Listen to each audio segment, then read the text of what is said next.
Our devotional thought from the Old Testament today comes from the book of Exodus chapter 25, and it deals with offerings.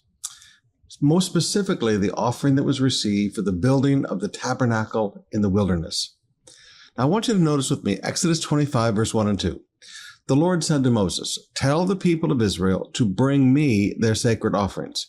Accept the contributions from all whose heart are moved to offer them." Now, those two verses seem extremely simple, but they are packed with beautiful truth. First of all, a spiritual leader is to tell people to bring their offerings. We don't just let them sit around and think about it. We tell them to bring an offering. I mean, this is something that a spiritual leader does on behalf of God. Bring the offerings. But the people bring the offering to God and not to the spiritual leader. Tell the people of Israel, that's your job, Moses, to bring me, not bring you, Moses, bring me their sacred offerings. So the offerings are given to God. They're not given to a person, they're given to God. Thirdly, the people are to bring their offerings, not send it. Don't send it with your relative. Don't Western Union it. You are to bring the offering. Remember, an offering is an act of worship to God.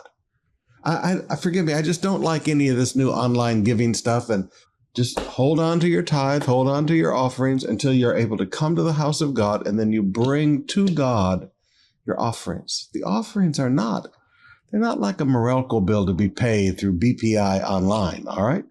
So, all right, tell the people, that's the job of the leader, to bring me, that's where the offerings go. They're given to God, and they are to be brought. But he continues. He said, bring me their sacred offerings. So offerings are considered sacred. Now, what does the leader do? He tells the people to bring it to God, that it's a sacred offering. But then the leader is to accept the contributions. We accept it on behalf of God.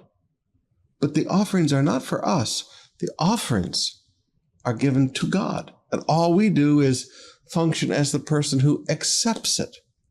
But notice he has a little condition here. Accept the contributions from all whose hearts are moved to give them. You don't accept offerings from people who feel forced or compelled to give. You only accept it from people whose hearts have moved them to give. This is something they desire to do. Now, very quick, beautiful truths. A lot of truth in two little verses about bringing your offering to God.